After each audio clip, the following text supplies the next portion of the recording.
اقبال کا ایک شعر سنا جی، اس کا ترجمہ میں انگلش میں کروں گا یا اردو میں کروں گا. ہے اردو کا شعر، تھوڑی سی اس میں فارسی بھی ہے.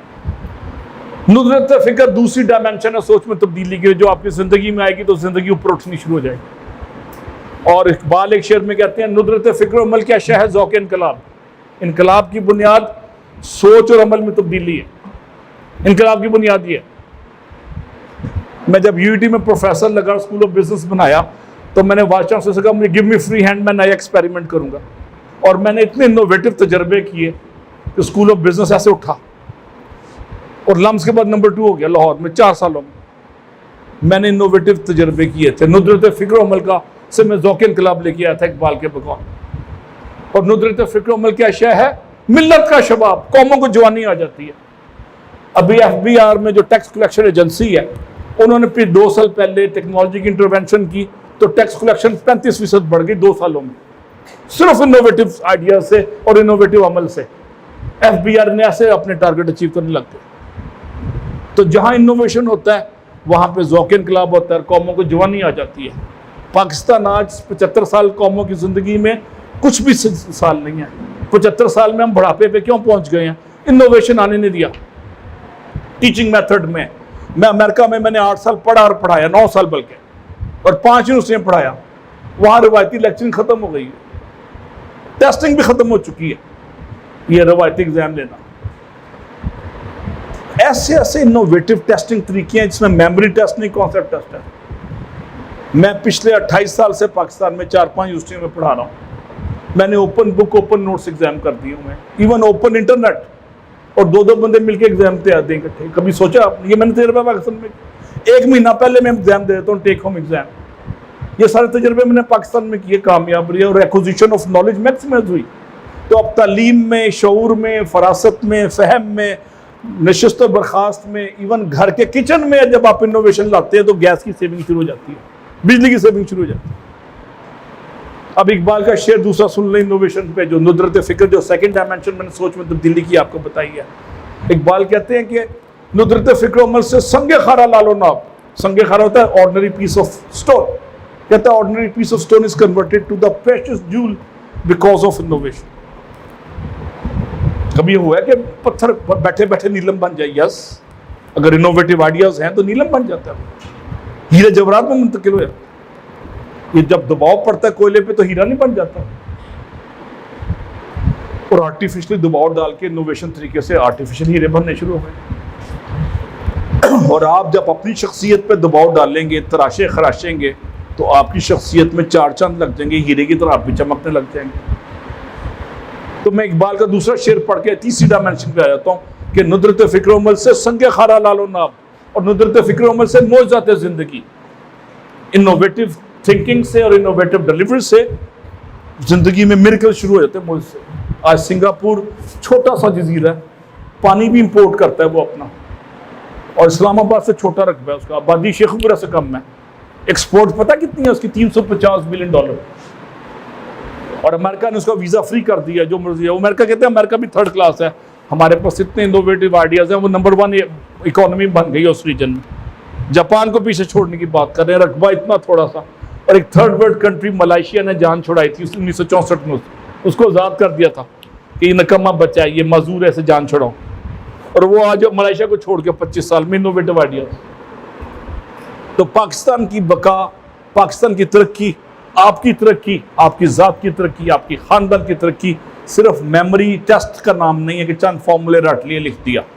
آپ کی شعور میں، آپ کے اٹھنے بیٹھنے میں اور نشست و برخاست میں جب انوویشن آئے گا تو آپ ایسے ترقی کریں گے، اوپر بھاگیں گے، 90 کی ڈگری ایسے اوپر جائے گا. میزائل کی طرح وہ ہوتا نہیں، کیا ہوتا ہے راکٹ، جو اسپیس راکٹ ہے. تو دوسری ڈائمینشن میں نے انوویشن کی بتا دی، فکر میں تبدیلی کی، وہ ہے ندرت فکر و عمل. اب سوچ میں تبدیلی کی تیسری ڈائمینشن بھی ہے، وہ ہے شدت فکر. اب شدت فکر سے آپ کہیں گے یہ تو شدت پسندی نہیں، شدت فکر ہے سوچ میں فوکس ہونا. آپ نے ایک مقام سیٹ کیا، منزل سیٹ کی، اور اس پہ چھا گئے، اس کو پکڑ لیا، اسے چمٹ گئے. یہ ہے شدت فکر. شدت فکر کے حامل یہ نہیں کہ آج اس کو بیٹھ گئے، اس کو پرسوں یہ کر رہے ہیں، 4 دن بعد یہ کر رہے ہیں. وہ فوکس ہوتے ہیں، ایک پوائنٹ کو لیتے ہیں اور اس پہ اپنی انرجی فوکس کر دیتے ہیں. اور اپنا اٹھنا بیٹھنا نشست و برخاست اس کے آس پاس مرتکز کر دیتے ہیں اور محور کی طرح اس پہ جاتے ہیں اور پرفیکشن لے لیتے ہیں۔ اب ماشاءاللہ میں اتنا امپریس ہوا ہوں، سعید صاحب نے اس پہ فوکس کیا میڈیکل سائنس پہ، انجینئرنگ پہ نہیں کر رہے۔ اگر انجینئرنگ پہ کرتے نہ ادھر کا رہتے نہ ادھر کے رہتے، اور وقت کے ساتھ 2 سال 10 سال بعد ہو سکتا ہے انجینئرنگ میں بھی آ جائیں۔ تو جو آپ زندگی میں شدت فکر میں فوکس رکھیں گے آپ کو ترقی میں آسانی ہو جائے گی۔ یہ سوچ میں تبدیلی کی تیسری ڈائمنشن ہے۔ اب چوتھی ڈائمنشن بھی ہے، وہ ہے مشاورات فکر۔ قرآن پاک کی 2 آیات کے ترجمے مجھے یاد آ رہے ہیں۔ ایک میں اللہ تعالیٰ نے حکم دیا کہ جس میں انکریج کیا کہ اچھے لوگ باہم مشاورت کرتے ہیں، اور سورہ حجرات میں 3 آیتوں کا ترجمہ میں پیش کرنے کی سعادت لے رہا ہوں۔ پہلی آیت میں اللہ تعالیٰ نے کہا ہے، ارشاد فرمایا سورہ حجرات کہ جب کسی چیز کا عزم کر لو، دوسری آیت کا ترجمہ ہے پھر باہم مشاورت کرو۔ مشاورات فکر یعنی اگر آپ کولیکٹیو وزڈم کے ساتھ نہیں چلیں گے آپ مار کھا جائیں گے۔ انسان ناقص العمل ہے، ناقص العقل ہے بلکہ، اور اکثر و بیشتر غلط فیصلے کر دیتا ہے۔ تو باہم مشاورت سے جو کولیکٹیو وزڈم آتی ہے، جو اجتماعی دانش آتی ہے، اس سے آپ کی زندگی میں 4 چاند لگ جاتے ہیں۔ تو چوتھا جو آپ کی سوچ میں تبدیلی جو آپ کو اٹھا کے آسمان پہ لے کے جائے گی وہ ہے مشاورت فکر، کولیکٹیو وزڈم، اجتماعی دانش۔ تو قرآن پاک کی تیسری آیت میں ہے سورہ حجرات کی کہ وہ باہم مشاورت کرو، پہلے کسی کے عزم کر لو، دوسرا مشاورت کرو، اور تیسری آیت میں اللہ تعالیٰ حکم دیتا ہے پھر مجھ پہ بھروسہ رکھو۔ تو اللہ تعالیٰ کی ذات نے اپنے پہ بھروسے کو مشروط کیا مشاورت کے ساتھ۔ تو مشاورت میں آپ نے اگر اکیڈیمک ایکسلنس لینی ہے تو اپنے کولیگ سے، اپنے پروفیسر سے، سینئر سے مشاورت کریں تاکہ آپ غلط رستے پہ نہ چڑھ جائیں۔ مشاورت کی بڑی اہمیت ہے، سنت رسول ہے۔ جناب رسالت مآب صلی اللہ علیہ وسلم نے غزوہ خندق میں مشاورت فرمائی تھی۔ شہر علم کو ہر چیز پتہ تھی، انہوں نے مشاورت فرمائی، اور سلمان فارسی جو ایک مارشل ریس فائٹنگ فورس کی نمائندہ بیٹھے ہوئے تھے، ایران جو سپر پاور تھی اس زمانے میں، ان کے مشورے کو صاحب سمجھا اور باقاعدہ خندق کھودی گئی۔ اور خندق کھودنا انوویشن ہے، ان کے ڈیفنس ڈاکٹرن میں، ان کی ڈیفنس اسٹریٹجیز میں خندق کا کانسیپٹ ہی نہیں تھا عربوں کے پاس۔ ایک نئی اسٹریٹجی اختیار کر لی، یہ انوویٹو اسٹریٹجی تھی، اور 3 یا 4 یا 5 ٹائم دشمن سے، غلبے سے، ان کی یلغار سے، ان کی یورش سے بچ گئے، بغیر لڑے، برائے نام لڑائی ہوئی۔ اور اسلام اس زمانے میں مسلمانوں کی مالی اور قوت حرب اور قوت ضرب سب کمزور تھی، انہوں نے ری اسٹریٹجائز کیا انوویٹو تھنکنگ سے، اور موزے ہونے لگ جاتے ہیں۔ موزات زندگی اس طرح ہوتے ہیں۔ تو چوتھی چیز میں نے بتا دی مشاورت فکر۔ 5ویں آپ کی سوچ میں تبدیلی کس طرح آ سکتی ہے، وہ جدت فکر۔ نئے دور کے تقاضے ہیں، ان سے اپنے آپ کو ہم آہنگ کرتے رہے۔ یہ ٹیکنالوجی، ابھی کرونا آیا تو میں نے 1 سال 1.5 سال میں نے پڑھایا زوم پہ، اور میں نے انٹرنشپ بھی سائیکالوجی کی زوم پہ کرائی۔ آپ سوچ بھی نہیں سکتے، ہم نے تجربے کیے۔ بچوں کی ڈگریاں ڈیلے ہو رہی تھی MS کی، ان کی انٹرنشپ لازمی تھی ہاسپٹل میں فزیکل، ہم نے اس کا متبادل بھی ڈھونڈ لیا۔ اور کرونا میں آپ حیران ہوں گے، ہم نے زوم پہ انٹرنشپ کرا دی، کلاسیں تو ہوتی تھی۔ تو جدت پسندی مغربیت کی پیروکاری نہیں ہے، یہ ٹیکنالوجی کا یوز ہے فار ایز اینڈ کنوینئنس۔ ابھی میں اسپارکو کے ساتھ مل کے، اور جو کیمیکل بنانے والی فیکٹریز ہیں پاکستان میں، جو پیسٹی سائڈ بناتی ہیں، کیڑے مار دوائیاں بناتے ہیں، ان کے ساتھ ہم ایک نیا تجربہ کر رہے ہیں۔ اسپارکو تو نہیں، پرائیویٹ سیکٹر کے جو سیٹلائٹس ہیں، ہم ان سے ڈیٹا خرید رہے ہیں فزیکل آن گراؤنڈ۔ اس ڈیٹا کو لے کے ہم جو ہائی ٹیک پیسٹی سائڈس کے ایکسپرٹ ہیں، وہ لاہور بیٹھے پہلے ان کو سائٹ جانا پڑتا تھا ملتان میں، اور بیٹھے بتا دیں گے پتے کا رنگ اور شکل دیکھ کے کہ اس کو کیا بیماری ہے، اس پہ کون سی دوائی کتنی لگے گی۔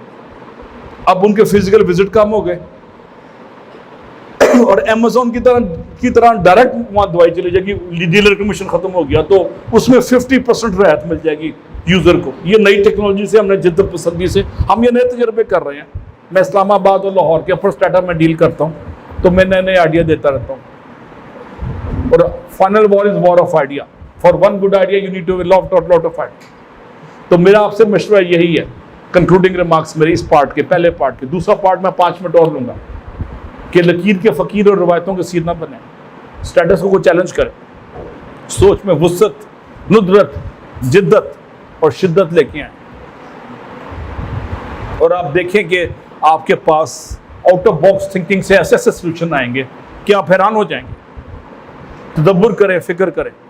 میں نے ایک اسلامی کتاب میں پڑھا تھا کہ کسی شخص کا ایک لہجے کا تفکر 70 سال کی عبادت سے اچھا. تفکر کیا, سوچنا. ابھی آتے میں ایک حدیث مبارکہ پڑھ رہا تھا جس میں حضور پاک نے کہا تھا کہ خاموشی اختیار کرو اور تدبر کیا کرو. تو آپ اپنے ٹائم کا آدھا پونا گھنٹہ بند ہو کے کچھ آئیڈیاز کو کنسولیڈیٹ کریں اور جامعت فکر سے, مشاورت فکر سے, ندرت فکر سے اور جدت فکر سے اپنی زندگی میں ایک مثبت انقلاب لے کے آئیں.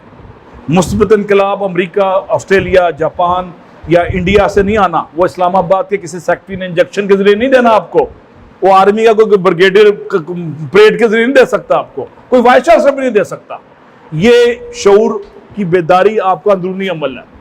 اس بیداری میں آپ باقاعدہ اس کو اسٹریٹجائز کریں اور سوچنے کے لیے وقت کم از کم 30 منٹس رکھیں. ہر 2 دن بعد 30